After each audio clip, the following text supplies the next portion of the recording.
join as they're able. But we appreciate, again, you all being here, and we want to sort of honor everyone's time. So here we go. Good afternoon. My name is Janine Wright, and I am the K-16 Partnerships Manager at PHEND. If you're looking for the Act 158 meeting, you're in the right place. If this is not where you're meant to be, stay anyway, because it's going to be an interesting conversation, and blow off that other meeting. That'll be fine. Just want to say a couple of words about the K-16 network. For those who may not be as familiar, we kind of have two core goals here at PHEND around our K-16 work. One of them is to build the capacity of our member campuses, of which there are about 25, to partner with communities, and in this case, in particular, K-12 schools. The second goal is to really serve as kind of a regional coordinator of multi-university initiatives, like our campus-based Next Steps AmeriCorps program, school community partnerships, VISTA project, and so on. And some of you may be familiar with some of the activities that we've done throughout the years since 2010 around K-16 work, and things like our newsletters around K-16 and College Success Network activities, our trauma-informed teaching series, which is one of our newer initiatives. And by the way, there's still time to sign up for the spring cohort. The link will be in the chat if that's of interest to you. Our Lindy Awards for Excellence in K-16 partnerships. We also host a Chief Diversity Officers Network. And one of our newest initiatives, which if you grab me after this, I'll talk to you about all day long, is the College Success Professional Learning Community Initiative, which is happening on a couple of campuses in our region right now. We're very, very excited about that. And again, happy to talk more about that a little bit later. We also put together webinars and community conversations like this one around current topics of interest to the K-16 community in the region. And that brings us to today. Again, one of the absolute topics of interest this year, Act 158. And this particular conversation will be around how higher ed and other partners can support students, particularly in Philadelphia. But again, Act 158 is a Pennsylvania initiative. So wherever you are, there will be something in here that you can sort of relate to, or hopefully will resonate with you. And with that, I'm actually going to turn it over to Hillary to introduce our guest speakers. Sure. Thank you, Janine. So hi, everyone. I'm Hillary Kane. I'm the director of PHEND. And as Janine mentioned, we periodically bring people together across our wide and diverse network of higher eds and K-12. And when Act 158 first came upon my radar screen, I guess like many of you over the summer, I wanted to reach out and, of course, learn for myself about what this actually meant. It's not super simple. There's many moving parts to this conversation. And so I reached out to a longtime colleague and friend of mine at PDE, Julie Kane, no relation, though we joke that we're cousins. And I basically just said, who do I need to talk to understand what this is? And she, of course, handed me over to Brian Campbell and Laura Frederici from the Pennsylvania Department of Education. Brian is with the Bureau of Curriculum and Instruction, and Laura also works with him closely on this. I think they've done this Act 158 roadshow a few times before. And so hopefully, we just wanted to make sure there was kind of like, some ground context setting so that we're all on the same page, that we're kind of hearing it, directly from the source, from the Pennsylvania Department of Education, so that we can all be speaking the same language. And then our plan is, we'll do some Q&A afterwards. And then our plan is to go into breakout rooms. And while this is billed theoretically as what can higher ed do, I certainly think all of our community-based partners will contribute to that conversation greatly.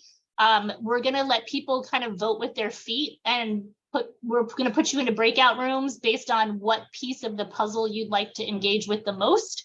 And then we're going to do some sort of brainstorming and discussion about each of those pieces, the various parts of the various pathways, and see what we come up with, and then come back together at the end.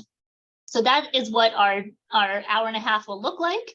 And I think at this point, I'm going to turn it over to Brian and Laura, and I will stop screen sharing. And Brian, if you have a slide deck or whatever, there you go. I do. Good. You can see that. Excellent. Perfect. and see if I can blow it up for you. Okay. Thank you, Hillary, very much. Happy to be here with everyone. I think in Hillary's introduction, she alluded to the fact that Act 158 can be a little dense.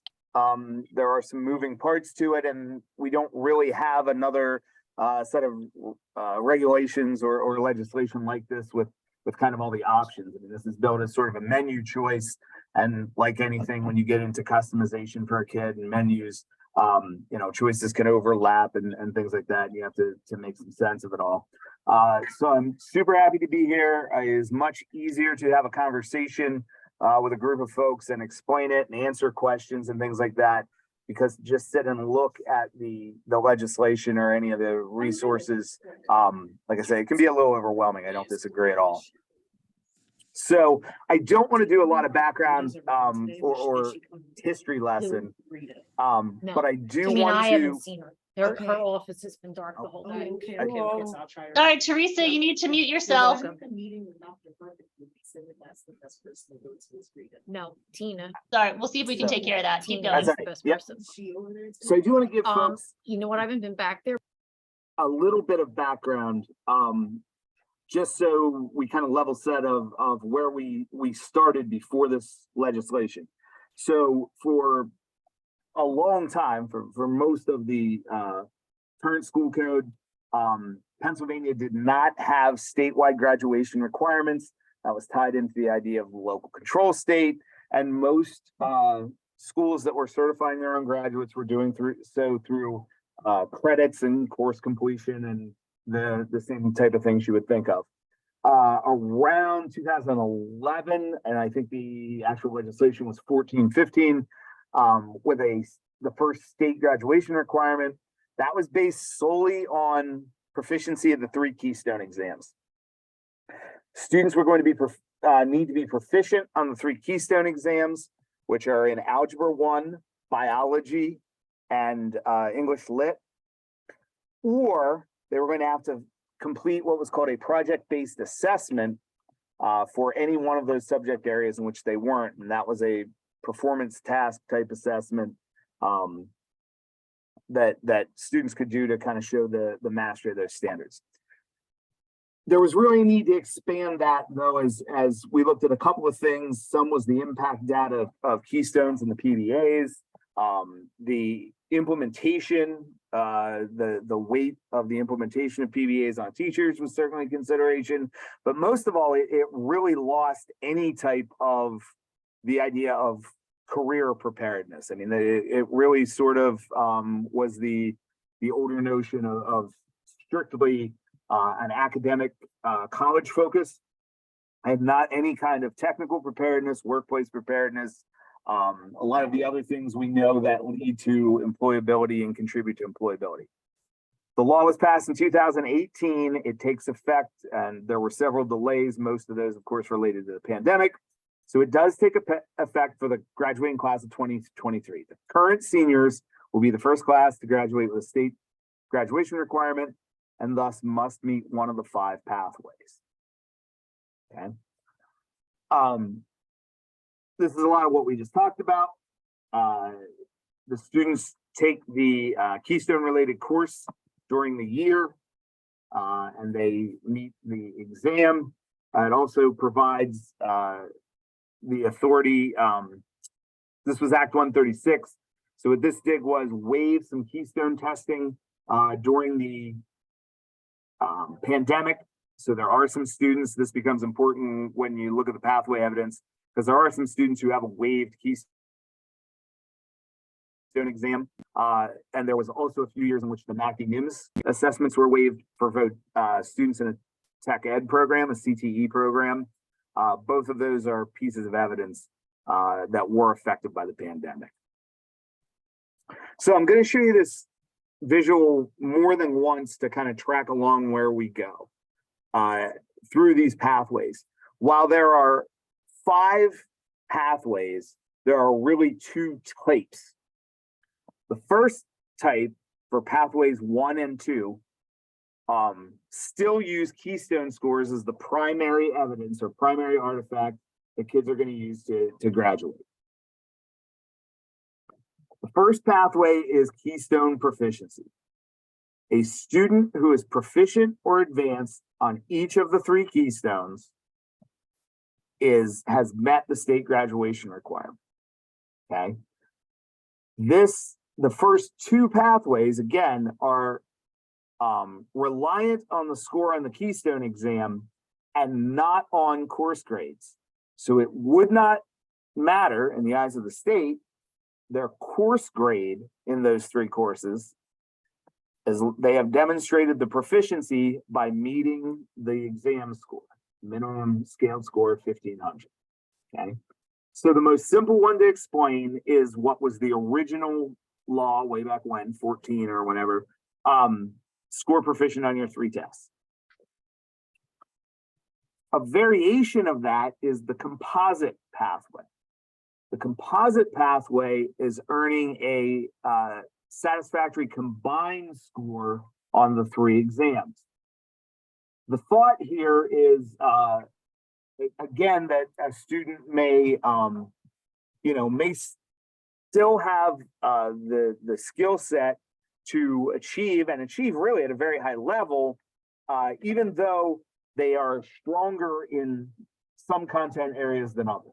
So you get a student who is, exceptionally skilled in science and math, is going into a technical field, and they get a good enough literature score. They're obviously still got to be able to read and write, and they'll write reports and they'll do things, but the prime sort of requisite for their job, they scored on. So this allows students with that are maybe advanced, above basic in a couple of subjects, to kind of augment or pull up that subject they're not as advanced in.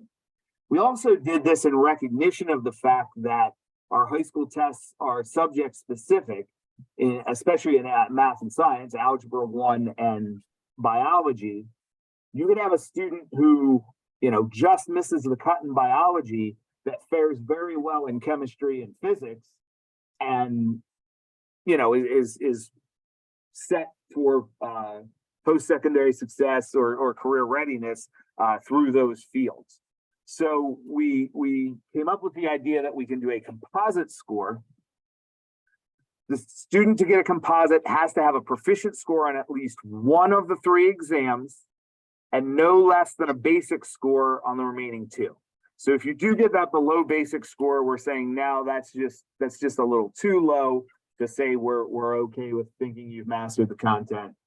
But this sort of helps those kids that are on the bubble or the borderline. The composite score is 4452.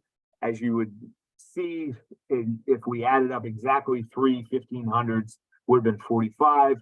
So we do leave a little standard error for kids to hit that composite score. Again, if a student meets the profile and reaches the composite, their course grades are I don't want to say irrelevant, but are not factored into the graduation requirement. So it wouldn't necessarily matter what they got in those 3 courses. They would graduate by showing that they have mastered the content on the test. Those are that's really 2 of the 5 pathways kind of covered that quickly. The other 3 I will not cover that quickly, but those really are kind of test reliant. I know we're going to do question and answer, and that's something we're really looking forward to. I do want to try to maybe, give you some thought starters and do make this presentation relative for you.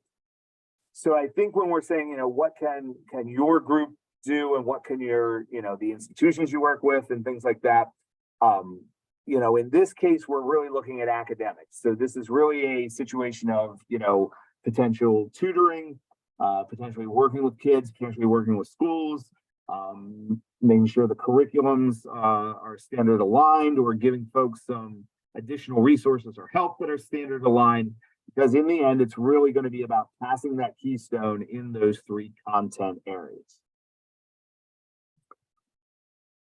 The second set of pathways, the next 3 pathways, okay, differ from the proficiency or composite pathway in this way. The proficiency or composite pathway, I emphasize the fact that the course grade was not factored into the graduation requirement, only the performance on the test. These three pathways are the opposite. To enter either of the three alternative pathways, the CTE, alternative assessment, or evidence-based pathway, you'll hear this term over and over and over. The student must show proficiency on the local grade-based requirement. So the local grade-based requirement, we're going to say, we understand you did not demonstrate proficiency on the Keystone exams in those subjects. So what we're going to have you do is demonstrate proficiency on the exams in another way, and then add some evidence that shows this employability or readiness for post-secondary success. So that local grade-based requirement, the easiest way to think of that, the way most students meet that, is the course itself. We call them trigger courses at PDE. Those are the courses that result in a Keystone. So Algebra 1, Biology, or English Lit. If the student does not pass the trigger course, they can also show proficiency by a credit recovery course, just like a student that will go to summer school or things like that. So that is another service some of your institutions may work with is credit recovery. Or by passing the project-based assessment, which again was one of the requirements prior to this law, older requirements. So if the student isn't going to, and the good thing is these are kind of lamppost moments. The kids sort themselves a little bit as you help them self-select. Most students have completed, in excluding some cases for like transfer or medical emergency or things like that, most students have completed their Keystones by their 11th grade year, the beginning of their 11th grade year. So you have a good idea of which students are already going to qualify in these tested pathways versus the students that you have to get maybe focused on the alternative pathways. So it's a good time then to make sure that those students have that grade-based requirement, have passed the courses so that they can move to an alternate pathway.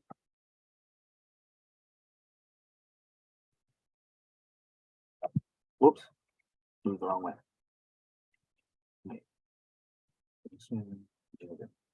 Okay, there we go. So the career and technical education pathway, successful completion of the locally established grade-based requirements. That's what we just talked about. You pass your trigger courses or some form of credit recovery or things like that. And then you have to do one of the following things. Attain an industry-based competency certification related to the CTE Concentrators Program of Study. So that is one of the CTE approved industry certifications. And that's why Laura is with me when we get to the question and answer portion. She is beyond an expert on these and can help you determine what some of those are. Demonstration of a high likelihood of success on an industry based competence assessment. That's there because there are some CTE programs that do not end with a NOCTI or a NIMS test and a certification. There's not many, but there is a small number of programs. I think the florist botany kind of one is one. I've heard mine safety inspector is one. I don't know them all, but there are a number of programs that don't end in a NOCTI. If that's the case, there is a definition of high likelihood of success, which is really based on things like attendance, the students' grades in their CTE shop and so forth.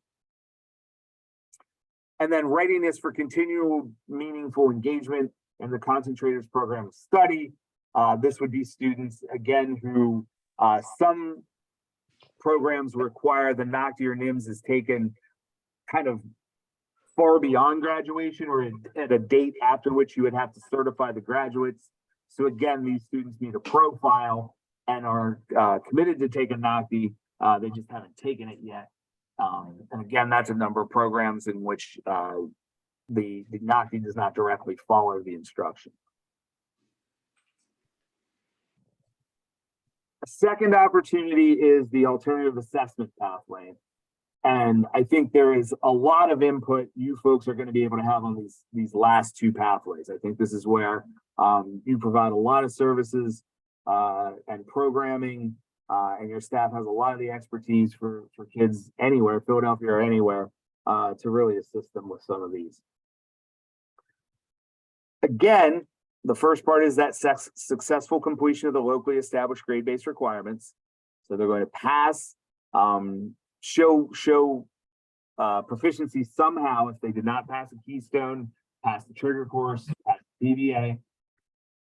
And then they have to do one of the following. You'll see a list of, and this is where it kind of turns into a menu. One of those is the attainment of an established cut score on an approved alternate assessment. The alternative assessments were selected by the General Assembly and approved, and the cut scores were approved by the State Board of Education.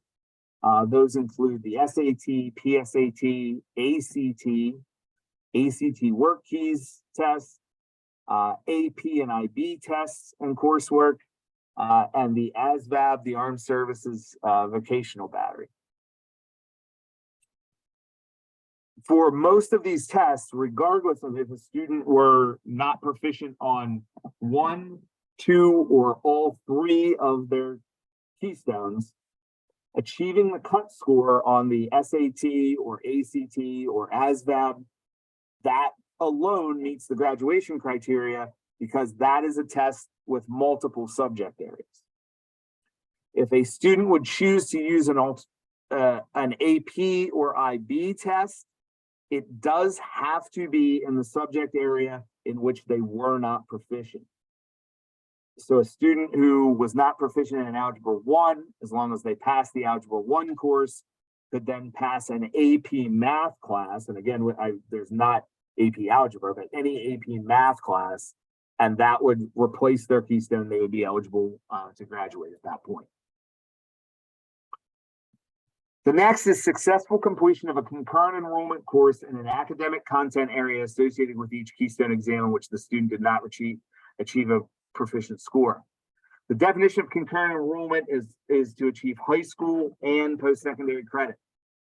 This is an area I think, again, your folks could really fill in. So that would be a college in the high school program. If you have high school teachers that certify themselves for college in the high school, that would be a dual enrollment course. And schools are required to develop articulation agreements with post-secondary institutions. So you could have a concurrent enrollment course. And that could also be an articulated online course that the high school agrees to give credit for. That happens a lot of times with students with maybe IEPs, gifted IEPs, some of the bilingual students, or sometimes just in a school where they just can't, for scheduling reasons, staffing reasons, get all of the courses scheduled, and they might say, hey, we're going to offer a meteorology course from our local college. We're going to count it as your science credit, and they'll give you credits for passing the class. So any of those kind of examples would work. Again, a student who completed a course in the subject area in which they were not proficient would meet the graduation requirement. Successful completion of a pre-apprenticeship program. It's also an area in which some of your teams may be able to help. And Laura, I know, can fill us in on the exact definition and so forth. And when we get to the Q&A here. And then acceptance into an accredited 4-year nonprofit institution of higher education and evidence of the ability to enroll in college level coursework. That extra piece tagged on, so a student who is accepted into a 4-year IHE, again, regardless of how many keystone exams on which they were not proficient, could meet the requirement. There are a couple ways to evidence the ability of college level coursework. One is if they are accepted directly into a program and not into general studies. So if your acceptance letter says congratulations, you're enrolled in the College of Nursing. That works. Obviously, AccuPlacer or whatever type of placement scores are a possible piece of evidence a student may need. Again, something that you can work with schools to help supply. A schedule that shows they do not have any like 100 level non-credit bearing courses. Those are all possible pieces of evidence that high school students might be asking to supply for graduation. We do know that depending on when they ask to enroll, the AccuPlacer scores, you know, may or may not come before the date in which the superintendent would have to certify their graduation. But again, while it's a menu, the idea is that in the first day of 9th grade, every pathway is open to every student. We certainly understand there are choices the student is going to make. There is academic programming, and there are things completely out of the student's control, like COVID, that will open and close pathways as folks move through it. So, you know, someone who has enrolled, you know, very near the end of the year, things like AccuPlacers might be a problem. But again, those are all possible pieces of evidence and possible pieces of evidence in which you, you know, may be asked to supply for a student, or ways you can think to help a student obtain those. This is more informational for you. This is much more important when I go over it with the high schools. This is the cut scores on the exams. You can see those. Again, those were set by the Board of Ed. So that is a second way. Obviously, when you look at that, especially when you're speaking of, you know, an AP class or a dual enrollment class in the same subject area that the student is not proficient, rule of thumb, I think alternative assessment is for a student who's still got a really solid academic base, and again, maybe just struggled with one content area and just can't get the keystone in that way. You know, or maybe just for whatever reason, again, it's course specific, really struggled with algebra and was good at geometry. You still have to have an academic base to probably achieve the dual enrollment credit or the score on the alternative assessment. So I think a rule of thumb I give, that's for a student who's probably just maybe missing one, maybe two of the keystone proficiencies. But realistically, the student that's missing two and definitely probably three is probably better to look at this evidence-based pathway. We would ask folks when they're counseling kids to self-select to make sure they cover this one well with that group of students. Because what we're looking at here is an overall employability approach. I would very much call it like a portfolio approach almost to education. This student is going to gather three pieces of evidence they can use to graduate. Again, they gather the three pieces regardless of the number of keystones on which they were not proficient. So a student with, you know, that just couldn't achieve on all three of those subject tests could still gather this portfolio or this employability profile and be able to graduate. So this is, we think, a pretty important one, and I'll make some comments about some things that I think not only can your folks help, but some things that I think are especially achievable when you look at, you know, a number of kids. We ran a lot of impact data, and we know that based on past test scores, there's about 15% or so of the students who are just not gonna do the keystone pathways and do not have an IEP. So they're gonna land probably around here, and some kind of guidance on you know what is a good approach with some of those kids. Remember, they do have to pass the coursework, so they're gonna have to pass the 3 trigger courses or credit recovery or PDE, and then accumulate 3 pieces of evidence. Minimally, they must have 1 from this list. 2 or 3 from this list are permissible. They may gather more or all of them from this list, but 1 or more from this list. an established score on an alternative assessment, which you just saw a whole pathway based on that.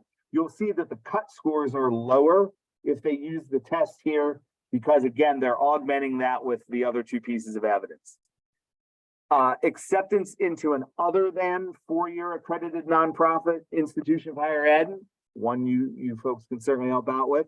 So this is acceptance into a 2-year or 18-month program, junior college, community college, tech program. A lot of those kinds of programs qualify obviously there.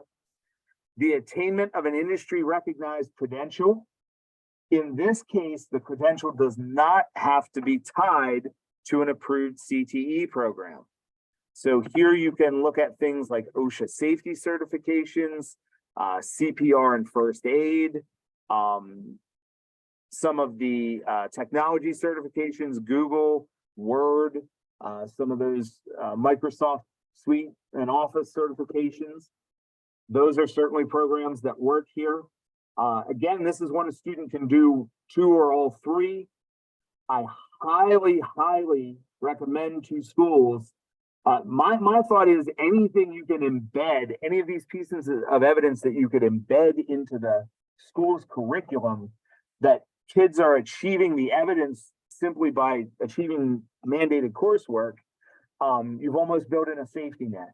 So you get that student who took his Keystones late and you're not sure where they're going to go, and all of a sudden they're at their senior year and you know you're going to get 3 pieces of evidence. Well, if some of these pieces of evidence are built in, I think that's something. So if these are partnerships that schools can form, again, with your folks, where that just becomes available to them in the school by doing a certain program, the CPR cert, whether they tie it to their phys ed program, whether they tie it to a health class, whether they offer it, because they have a pool and they want to do lifeguard, after school. There's a lot of ways that a school can build some of this credentialing in. And also here is successful completion of a concurrent or enrollment or post-secondary course. Again, you saw that on the last slide. The reason, what changes here when you use this in evidence-based, again, because you're going to augment it with other pieces of evidence, this can be in any subject area. So this does not have to be in a Keystone subject area, doesn't have to be in the one in which the student was not proficient, but it could be in anything. So if you've got a student who's really got a talent and just maybe couldn't, wasn't academically inclined in math and just struggled with Algebra 1 and struggled a little bit with biology, but could exceed in a music theory type class or a art appreciation type course that's based more on the student's interest. And again, we go to that old saying, right? If you make your hobby your job, you never work a day in your life, right? So if the student's got these kind of interests that translate to employable skills, if a student can complete a course in these kind of high interest areas, that's a path, one of the pieces of evidence that they can use to graduation. And again, they could do 3 of these, they could do as many as they want. So having those on the list is important. And again, another place, and we'll flesh this out more when we get to the Q&A and we can discuss, but another place where, some of your institutions can certainly help out. Then some other pieces of evidence, and a student could do up to 2 of these. They could not graduate on these alone because these are not quite as normative as far as having an overall score to them. Service learning projects, and there are some guidelines. The guidelines for the service learning projects we feel are pretty achievable. 10 hours. They do have to meet an educational objective, but it does not have to be an objective tied to those Keystone courses. So again, a good place to work this into a social studies curriculum, a social sciences curriculum, something like that. Again, certainly something that folks could look to you as a partnership to develop some of these, have them available to their kids. Again, it requires 10 hours. Really a learning objective and really an outside partner or mentor that signs off on the work as well as the school district. That's about the extent of the requirements. I will have at some point, Laura can drop in our what we call our toolkit, which is the interactive website. On the toolkit, there are, if anyone's interested in these things, there are templates, there are the guidelines and so forth. So you can just easily print out the letter of completion, sign it, and that becomes the artifact for the student record for the kid that wants to use one of these to graduate. A student can use proficiency or advanced on a Keystone exam. So if they are proficient on one exam and not the other two, and they want to gather the evidence, they can do that. A letter guaranteeing full-time employment. And again, the details are in the toolkit. That's one that's, more about probably community partnerships with businesses. But again, if there's a way your folks can help mediate those and form those, that's really something we've put on the IUs. There's a person in each IU, and Laura leads that team to help schools build that partnership. I say all the time, local businesses, I've never talked to local businesses and they don't say, I wish I could get more kids in, on co-op or on internships or apprenticeships. And I've never talked to a school that says, yeah, we don't want to put more kids out on those. I wish, the problem is everybody works different hours and speaks a different language. What we find is facilitating relationships with industry, with post-secondary, and with local or county agencies like your workforce board. That's really the step. That's the step that folks miss. And anything we can do to facilitate those relationships makes all of this evidence gathering infinitely easier. And again, these are things we can work into the curriculum, getting a job, doing an internship, even applying to school. Every ELA class somewhere in the 9 to 12 curriculum is gonna work on letter writing, resume building, and those type of things. Make it an outcome-based project where students actually apply because they can gather that piece of evidence potentially. The last option here, we talked about the internships or co-ops. And again, Laura can answer questions specifically about the difference, because there are some differences when we talk about internships, co-ops, work studies, job shadows. There's about 10 different programs that folks can use. The final one is compliance with the NCAA's core course college eligibility.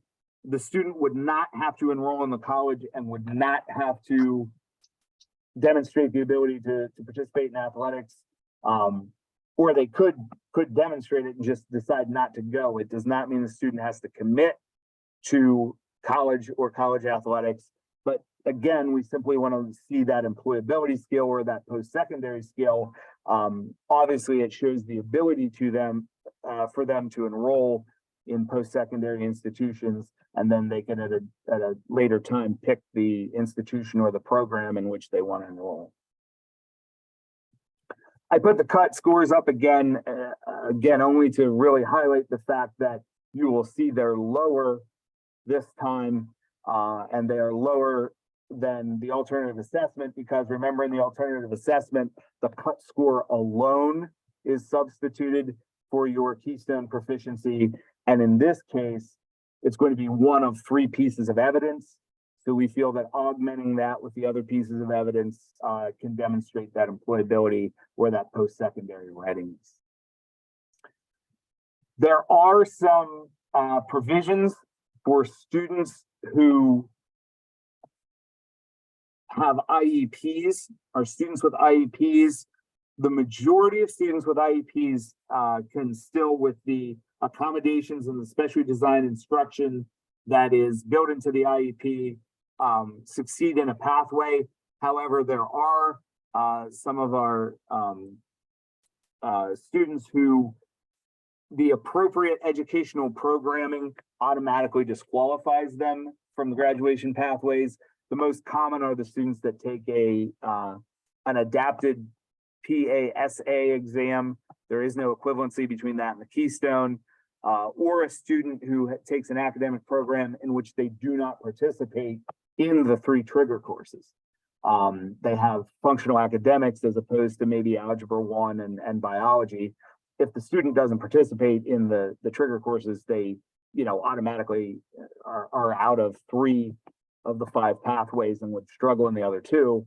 So there is the ability for those students to graduate on their transition goals in the IEP, their academic and transition goals. And that actually exists now. That's not a function of Act 158. It's a function of Chapter 4 and Chapter 14 of the PA School Code.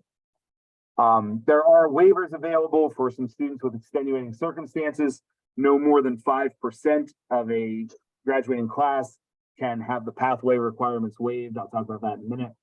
And there are some, the students, some of our non-native speakers, English language learners, those students may also have any of the instructional supports that they receive for general instruction applied to any of their pathway evidence. So if they receive translation services or interpreters, they can certainly apply to IHEs outside of the country.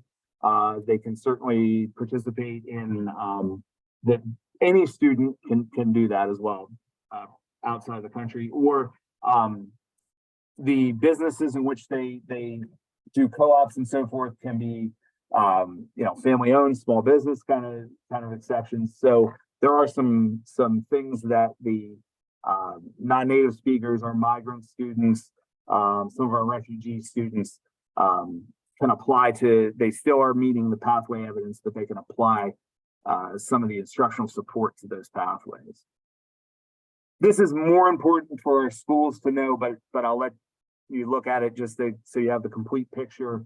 The extenuating circumstances for which a pathway can be waived: serious illness, death in the student's immediate family, family emergency, frequent school transfers or transfers from out of state in grade 12.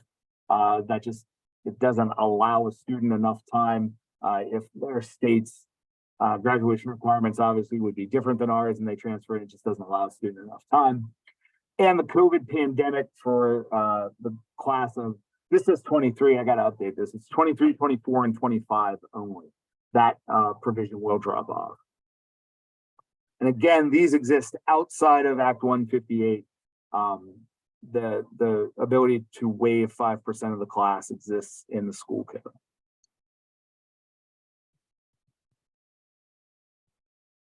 Okay. Thank you. So I tried to do that as quickly as I could to leave us a lot of discussion, but as you mentioned, it's a little dense, so I didn't want to shortchange us on any information. But that's the overview, and certainly Laura is, and I'll answer any questions. And she is truly an expert on some of the post-secondary stuff. Sure. So thank you, Brian. And maybe Janine, we could spotlight Brian and Laura. Before I turn it back to them for a Q&A, which honestly will probably take us all the way to 3:30, and we may not get into our breakout rooms, which is fine. I do want to put some Philadelphia specific resources in the chat. So one is that the district has put together a partner toolkit for Act 158. So that is this document. It links to many other sub-documents for, like, how do you know if your internship meets the district's criteria? If you had a pre-existing internship last summer or last year and you want students to get credit, there's a process for that. Though note that if your internship was through PYN, don't worry about it because they're working on a big data, integration with PYN. And the other thing that I've learned as I've been digging is that I don't have it in writing, but I have been told that at least for the school district, evidence on these pathways is theoretically due by April 30th, right? So like, yes, Cheryl, that's all right.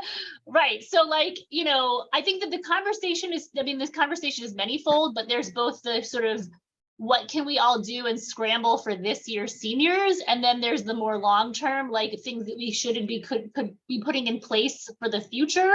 But theoretically, like a senior this year, like has to submit the evidence that they did this internship or they did a service learning project or they did whatever by April 30th, so that some human has time to review all that in the month of May and make sure they're teed up and, you know, approved for graduation, which, you know, when you think about it, it makes sense, but, you know, from the other end of the fence, that's a lot of pressure. Okay, so I just wanted to put all that out there, and then, yeah, let's, I think that we have a very large group here, so I think I'm gonna ask people to try to raise their virtual hands. And if you struggle with that, you can just come off mute and say stack or put yourself in the chat, but, questions? Hi, this is Debbie Weiner. Hey, Debbie, go right ahead. On the slide that had other than 4-year, could you put that slide back up? I can certainly try. Let's see if I know how to do this.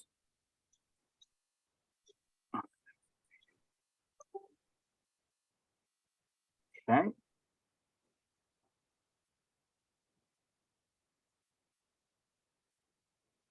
Right, so basically, Deb, are you sort of like, if I recall correctly, there's one pathway where a letter to a There we go. four-year, acceptance letter to a four-year institution just counts? I think No, it's what? pathway 4, Yeah, that's it. This and is then it. Yeah. a Acceptance to, 2-year counts and as one other than- piece. in I pathway just 5. wanted to know whether the term other than refers only to 4-year or whether it also refers to accredited and nonprofit. No, only 4-year. The Okay, accredited I think nonprofit. it has to be accredited nonprofit, but it can be less than 4-year. That's correct. I think that's misleading. The slide is misleading because you could also read it as other than 4-year, other than accredited, other than nonprofit. Fair point. Okay. Yep. Okay. I can definitely Just look at add that.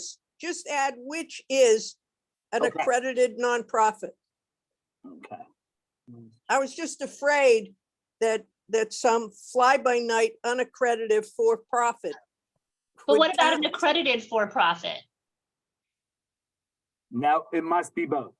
Okay. Right. Good. I mean, like, I just want to be clear. Okay, And that was actually established in the legislation. That was not, Good. not our determination. That was established in the legislation. great. Thank you. Yep. Thank you for the wordsmithing, Deb. All right, next I saw, sorry, all of the Zoom hands like disappeared on me, but I'm sure I will figure that out. Okay, Kimberly, you are next. Kimberly Atias. Hi, thanks. So I put my question in chat because I wasn't sure if I was going to be able to stay, but as a high school provider, I worry about the number of opportunities that are currently out there for our high school, like 11th and 12th graders to do work to school to work opportunities, internships and things like that. I know you mentioned that there's IU folks that are, responsible for helping build those pathways. Is there somebody for charter schools? Is there somebody that we can reach out to either at PDE or in PHENND to do that similar work with us? I think I can respond to that. Brian mentioned earlier about points of contact in what we call the Career Ready PA Coalition, and it's really structured to share resources in career and workforce readiness across the state. It's a statewide point of contact, and I did put it in the link earlier. It might be worth going to that screen to show you the map and to show you where you can find resources, not only in your region. And I also would ask for this group, I would love to have more resources from Region 10. So I think it might be worth just taking a minute to show you what that is. Okay, so I'm going to share. I also did put the SAS toolkit in.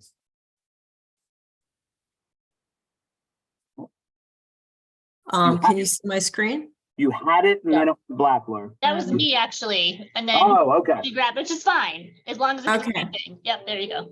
Okay. Okay, am I on? I guess we're both sharing at the same time. Yep, there It you was go. confusing. Okay, so the Career Ready PA Coalition has an IU in career readiness expert in each of these regions. And if you go to this link, you can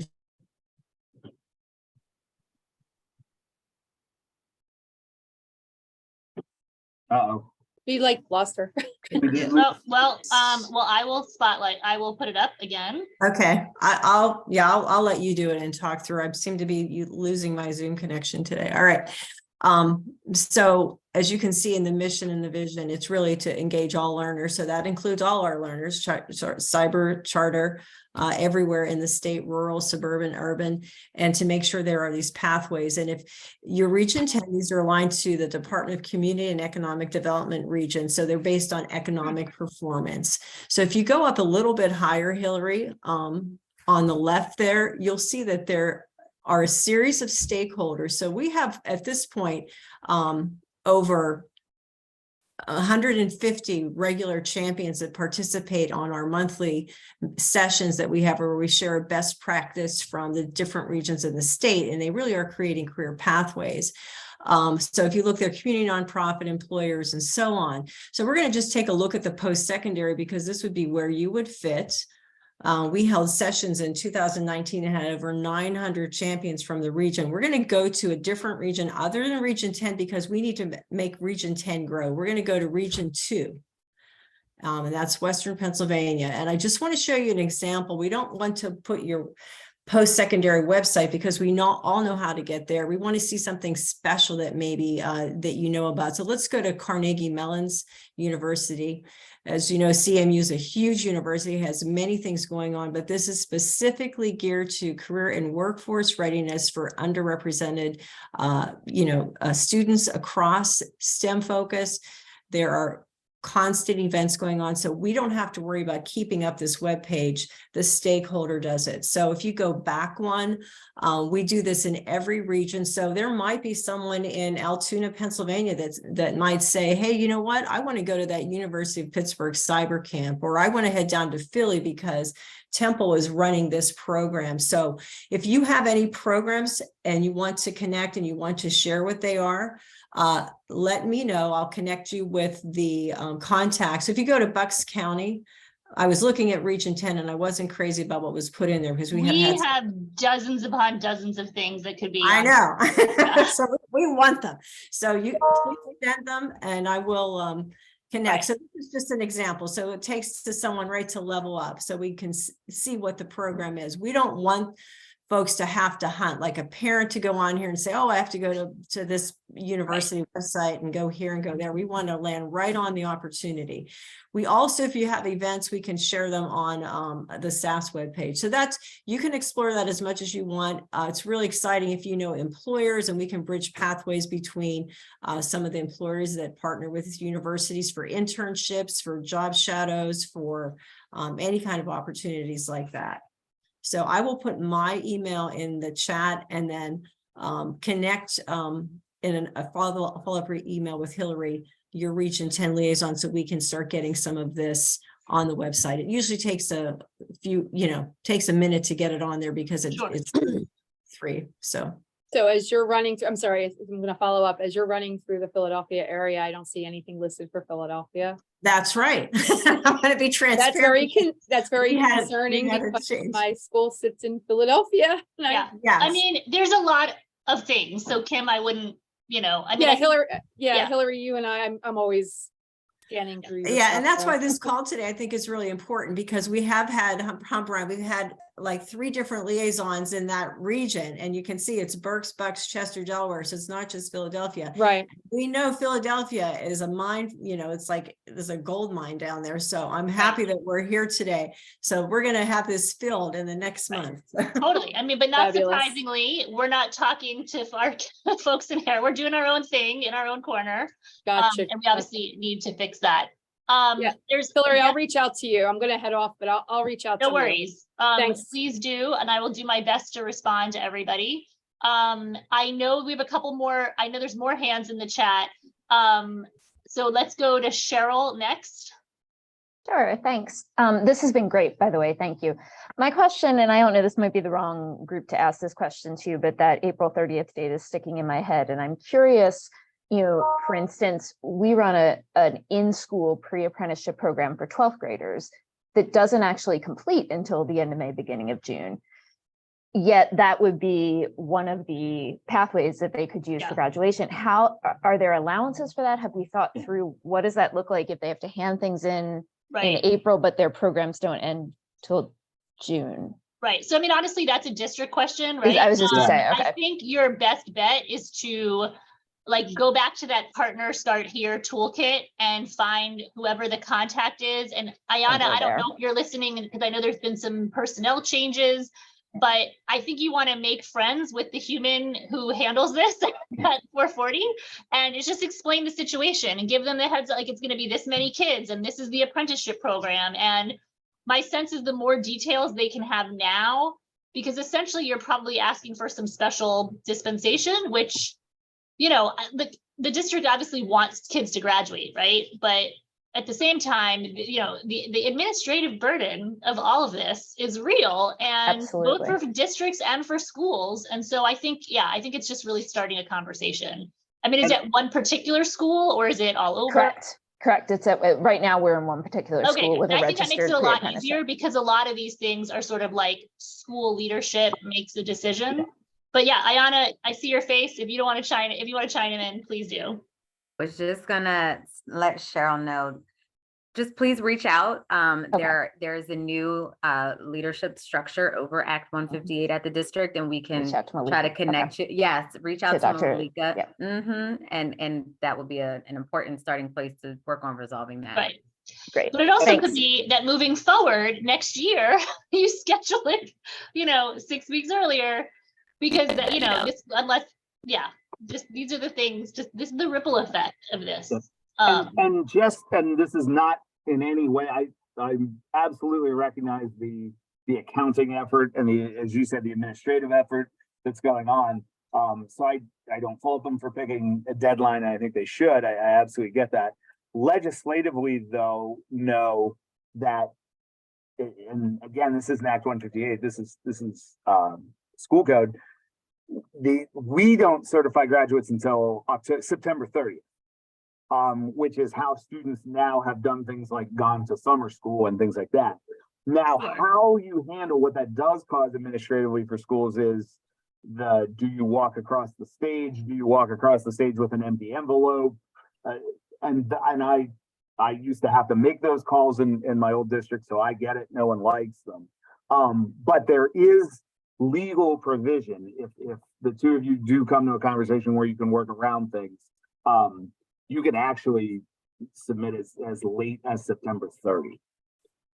Good to know. Good to know. Judy, you're next. Thank you, and thank you for the presentation. It was very helpful. So I have a quick question for clarification and then another one. The quick question is for the getting into the community college option, since they're open access, does that mean you have to get into credit-bearing courses or you can get into a developmental course? That's the quick question. And that'll be like a yes or no. And the more detailed question is, you know, I don't know if you saw that recent report from the Brookings Institute on academic preparation and its relationship to race, gender, and socioeconomic status.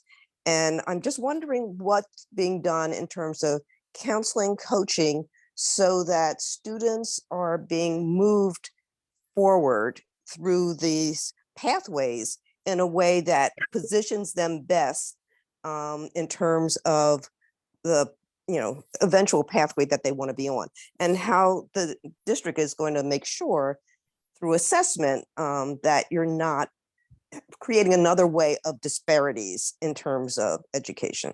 Yeah, that's a phenomenal question, the second question. So let me do the yes or no, just because that one's easy. I'll do that first. And the answer is no. In that pathway, when you're looking at the less or other than 4-year acceptance, because that's part of the 3 pieces of evidence, it's simply acceptance. So yes, a school with open enrollment is certainly a possibility. The really great question you answered that has several layers, and I don't want to use tremendous amount of time. But we are making a concentrated effort. We meet regularly and are presenting on this and working through things we are working with the School Counselors Association to try to really educate school counselors. We are working with, when we do have, and we have bi-weekly office hours as we help administrative teams implement. We are trying to reinforce the idea with school administrators and folks that this cannot fall on one person. This is not simply the school counselor's job. This is not simply, one teacher's job. Like, there's a lot of decision making and a lot of information that needs to go back to the student and the families, the parents and the caregivers and guardians, because this is a self-selection process. So we've designed some tools, both interactive and print, that help folks walk kids through scenarios. They can put in information or dummy even information as you walk through to show kids what some of the outcomes of some of those choices are. We're in the process of the hiring process. If anyone understands the hiring process of the state, that means it's still going to be a while, but we are hiring the first content advisor. Like, we set up our content advisors for school counselors. So much like Laura's position in career education and work, we will have a liaison for school counselors now at the department. So we really are trying to message to folks that, this is a continual counseling process and everyone has to be involved. The teachers, the administrators, school counselor, got to have to do with the parents. It really is a self-selection process. Those are initial first steps, and you're right, those alone do not, guarantee the equity and the access we want for all kids. But they're good communication pieces to start with, and then I think we just emphasize that as we train these folks, and as we do establish that lead, so that these, not only are we letting a student have a voice in the self-selection process, but we're also basing the self-selection process on what is right for the students' educational needs and educational programming, not what's easiest, quickest, most readily available, what I feel like doing. So it's a point very well taken, and we are conscious of that, and I think we're trying to establish those mechanisms so we can work on that. And sorry, Brian, I might need to have you repeat an answer because of course I'm, doing multiple things right now, but it sounds like you said no remediation. I mean, or that any acceptance letter is okay. And then In that pathway, yes. Okay, so Ayana, though, sorry to put you back on the spotlight, but I'm pretty sure in a previous district meeting on this topic, Allie said that the district would only take letters that were unconditional, that it had to be no remediation. Am I correct in that, or? That would be true of the 4-year or anything you're using in the alternative assessment pathway. Okay, so the 4-year has to be unconditional, but the 2-year could be with remediation. That is huge. That is right. Okay, and I just want to make sure that that's consistent with district policy, because it is possible that they have added a couple extra things that are beyond the state requirements. Which is what I was also going to say, which they're certainly allowed to do, and most schools do.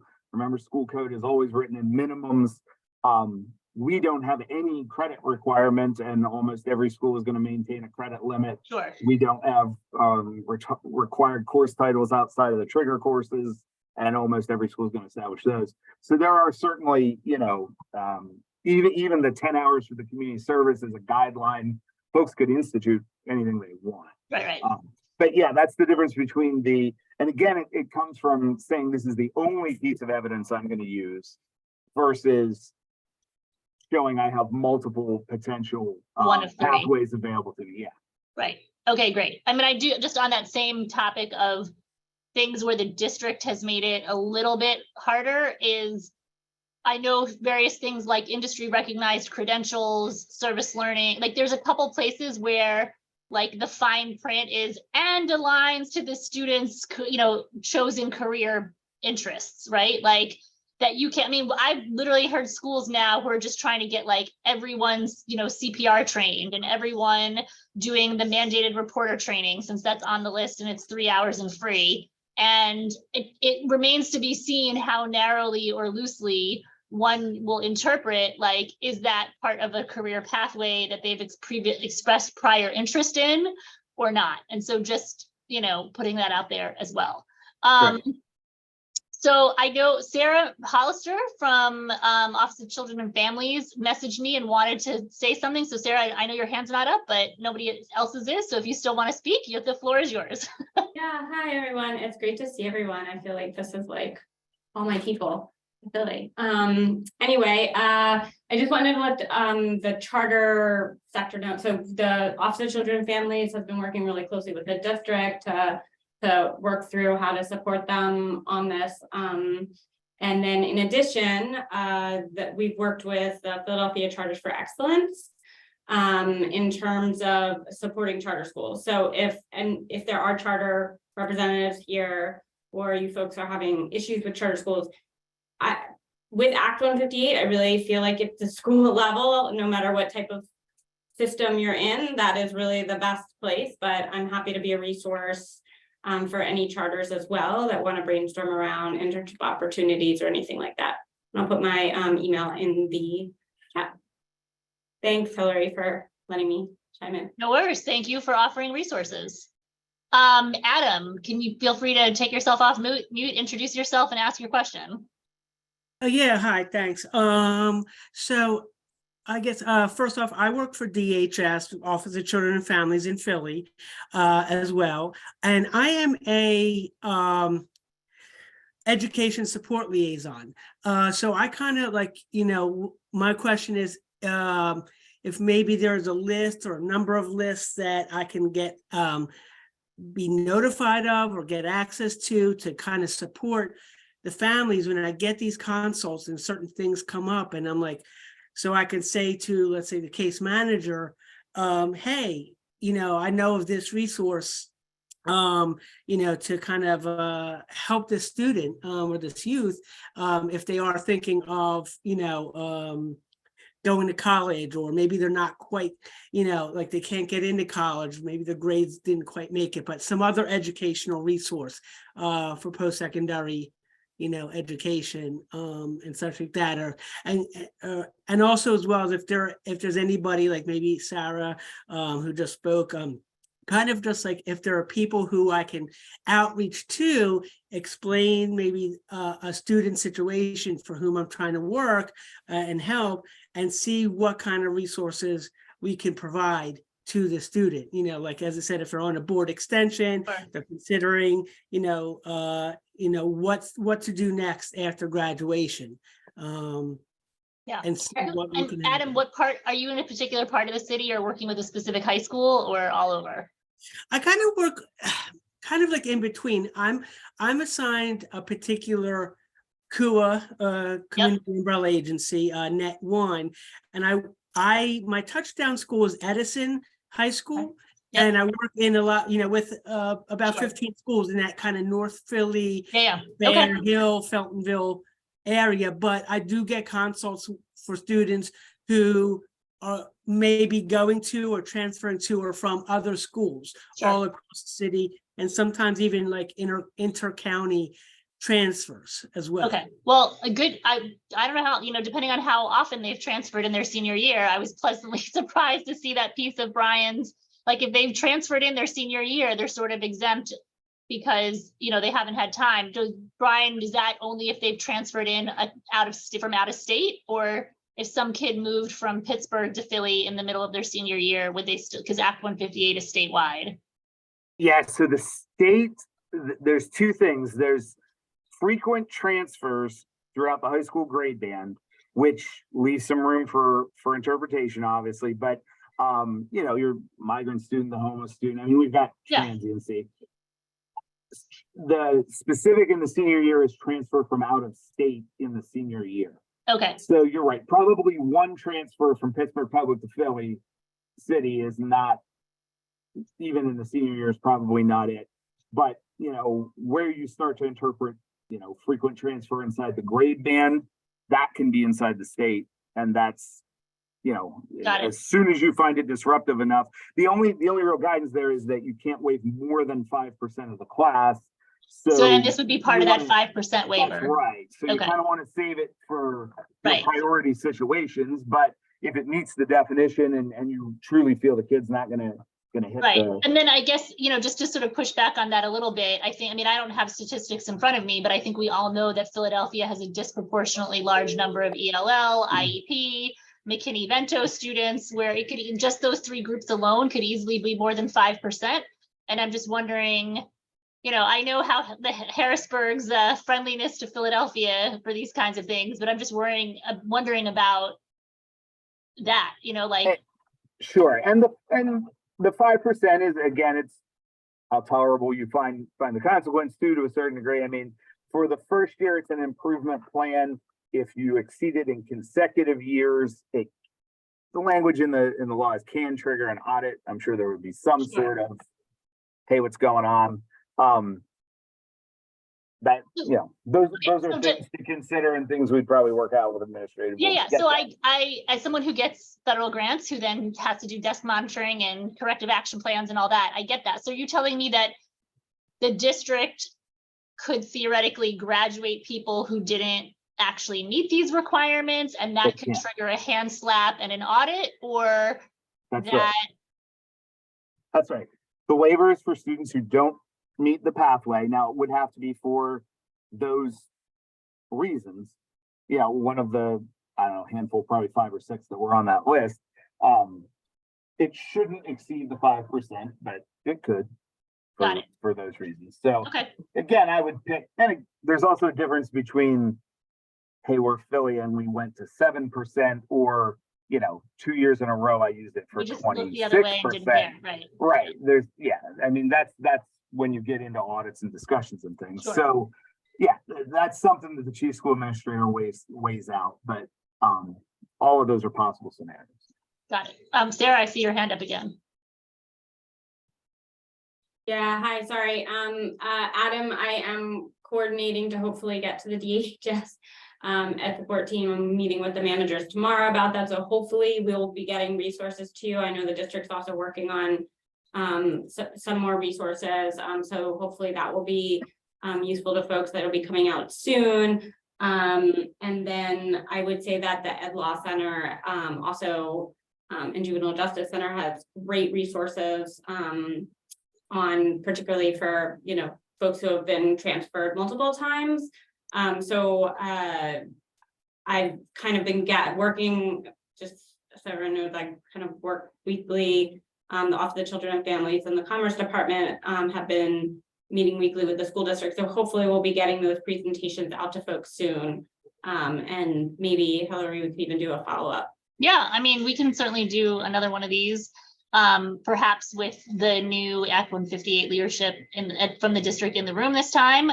And then the other thing I will just put in the chat is we did plan on more breakouts and, smaller discussions based on particular pathways. And so what I'm going to do, we created, like good educator that we are, we created a Jamboard so that folks could, brainstorm and put things on the board. So that's the link. There's obviously 100 pieces to Act 158. These are 11 of the pieces that I think higher ed particularly can actually impact.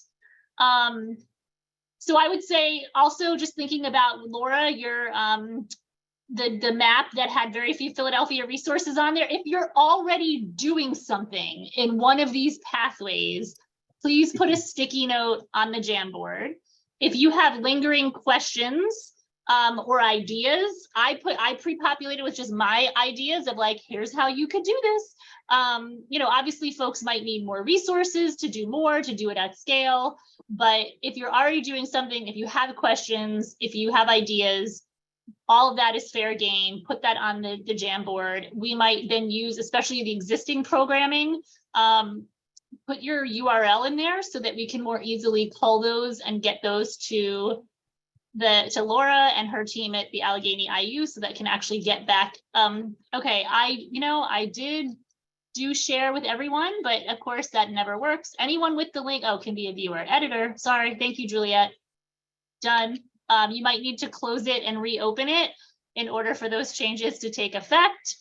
I'm only 2.5 years into this Zoom thing. I'm still figuring it out. All right, great, thank you, Juliet. In our last 10 minutes here, other thoughts? Yes, we are recording this. Brian, if you could send me the slides for distribution, that would be great. If you even want to just attach them in the chat, that would be also fabulous. Lots of things. So any other questions, comments, ideas? Hi, Hillary, it's Yes. Deb again. I'm sorry, I couldn't hear Judy Gay's answer to the question about whether a student who did not pass the placement test at CCP, how they are, where they stand, what their status is. I think the answer was that a 2-year acceptance letter, even if it requires remediation, is okay as one piece of evidence in pathway 5. That's right. And what's the rationale for that? Because it's just one piece of evidence out of like they have to have 3 pieces of evidence. And so it's sort of like, it's enough, given that there's 2 other pieces that also need to be brought forth. That's right.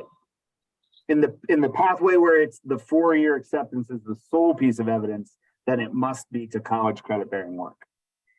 Okay, good. Yeah. So 4-year has to be unconditional, and that's all you need for pathway 4. 2-year can be conditional, and you need that plus a bunch, plus 2 other things. And it's make sure that you realize that pathway 5 is like, it's like one of those I-9 menus. You need like 1 from column A and 2 from column B. It's not just 3 pieces on that whole thing. They're not interchangeable as far as I know. So Brian, I don't want to like get anyone in trouble or like, and I'm not going to say who said it to me, but a school counselor that I have worked with said like, oh, there's actually, and this was a school that I would have thought would have a lot of students in pathway 5 and or at risk of not graduating, said that they only had a few students who had not already met pathway 5 requirements because they had already, it sounded like either, they have some existing pieces of evidence from like tests or I don't know, it sounded to me like, and I don't want to put words in her mouth, but it was like, oh, I passed biology, so I only need 2 pieces of evidence from pathway 5 because I have one of the tests, or, I don't know. A proficient test can be used as one of the pieces of evidence. Okay. So that is true. So that's good. Okay. Excellent. Good. So that if that's what she was referring to as possible, and there are other scenarios and again, it wouldn't extrapolate, I understand, to once you start drilling to certain specific geographic regions and things, it's not going to work. But on a statewide average, when we ran 3 years of impact data, they were all pre-COVID when the legislation was about to come out.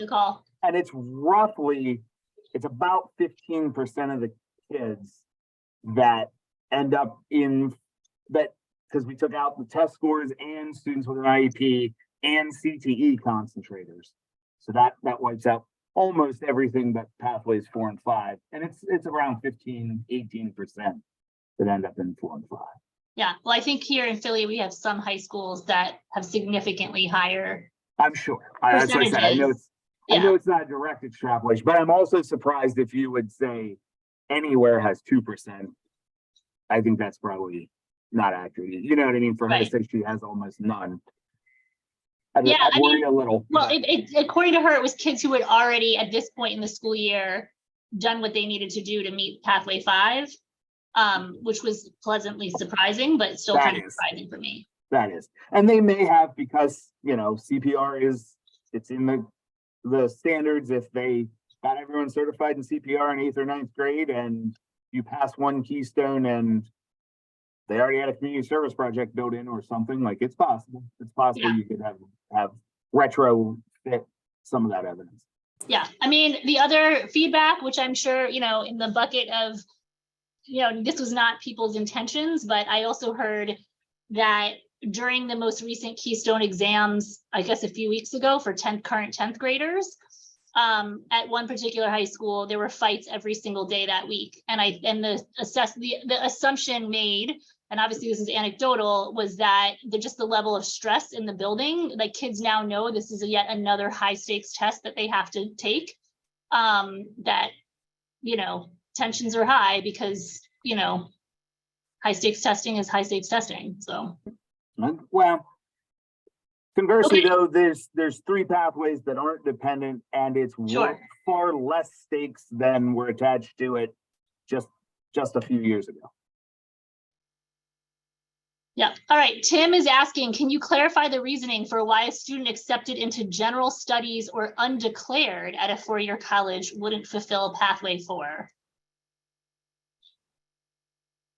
And these were requirements worked through by, you know, not only PDE, but the Department of Ed or the Board of Ed and so forth. But again, the legislation simply tacked on that definition of ability to do college bearing work. And as folks looked into what they would accept as evidence of that, one of the things was this. And a lot of it is because, again, timing wise, it's very difficult to have your freshman schedule or even all your AccuPlacer scores, you know, before your May graduation. So on top of that student profile, one of the things they worked in was that a letter that specified the program, because if you are enrolled in a specific program, you're obviously doing the credit bearing work. That doesn't mean you can't be accepted. That a letter to general studies or an undeclared major can still meet the pathway. They just have to demonstrate that second half, which they would either do through the profile, which is their course grades and absenteeism and so forth, or their AccuPlacer or their schedule or whatever else the school accepts. So it's not that that letter wouldn't work, but that letter in itself only fulfills the entrance into the 4-year exam. You have to take that second half of the clause, which is the ability to do the coursework. A letter that admits you into a program satisfies both halves of that sentence. The general studies does not. Thank you. All right, 3 minutes. Any final questions, comments? Thank you. I've seen some stuff in the Jamboard. Just realized that there's literally 11 slides, so don't put it all in the first one. Find your right. I moved something about pre-apprenticeships into the pre-apprenticeship slide. And yes, please start, you know, put more things that you're actually already offering so that we can make sure that gets to Laura. And yeah, I think that might be it. I know it's a lot of information. It's overwhelming. It's taken me multiple sessions to sort of learn all this, and there's, you know, still questions. So yes, so I'm happy that many of you have found it informative. Thank you for all your nice comments in the chat. We have recorded this. We will get the slides. You will, yep. We will put it in the PHEND update. So if you're not already subscribed to that directly because you got this from a friend, let me put that in the chat. And I guess we will also, Janine, maybe grab registrations from Zoom. But yes, if you want to sign up for the PHEND update directly because you're just not on it yet, there is the link. And just, I guess, last minute of shameless self-promotion, as Janine mentioned at the very beginning, we are still recruiting educators of all kinds, college faculty, K-12 teachers, community-based, so after-school staff, adult ed, for our trauma-informed teaching series. It's an introductory 3-part series. I will get that link in the chat again. We are hoping to have people sign up by Friday so that we know if we have enough folks to run the course. And then looking ahead to March,